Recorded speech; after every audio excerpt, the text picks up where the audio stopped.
Hello, everyone. By now, we already know that matter is anything that occupies space, has mass, and volume. Mass and volume are two quantities that are also properties of matter.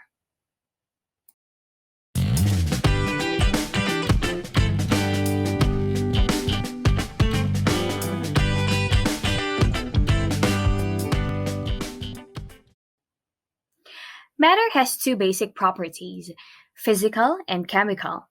Physical properties of matter are the ones that can be measured and identified without changing the form of the object, while chemical properties involve chemical reactions to be known or identified. One example of physical property is mass. Mass can be directly measured even without changing the composition of matter or involving it in a chemical reaction. Let's take a look at these gold bars as example. Which properties could be identified in this piece of gold bar without changing its form? That's right. One is color and another is shape. These characteristics can easily be identified without involving chemical change in the substance. Other physical properties are volume, density, melting point, and boiling point, because all these can be measured and identified without involving a chemical reaction in the substance. Physical properties of matter can be further classified into extensive and intensive. Extensive physical properties depend on the amount of matter, while intensive physical properties do not depend on the amount of matter.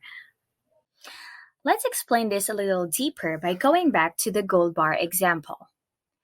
If I cut this piece of gold bar, which properties will be affected?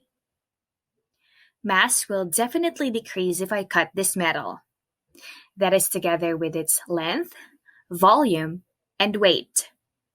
These are now extensive physical properties because changing the amount of matter changes their values too. On the other hand, there are intensive physical properties that do not change no matter how big or small the gold bar is. Gold's density is 7.87 gram per cubic centimeter. Its boiling point is 2,700 degrees Celsius and its melting point is 1,064 degrees Celsius. These values are constant no matter the amount of gold. Some other examples of intensive physical properties are malleability, ductility, luster, conductivity, hardness, brittleness, color, and fluidity. And finally, chemical properties of matter are the ones that can be identified through a chemical change or a chemical reaction. Some examples are flammability, ability to rust, combustion, and chemical reactivity of a substance. This means that for us to be able to identify if the substance has that property, it needs to be tested through a chemical reaction. To recap, let us take a look at this organizer.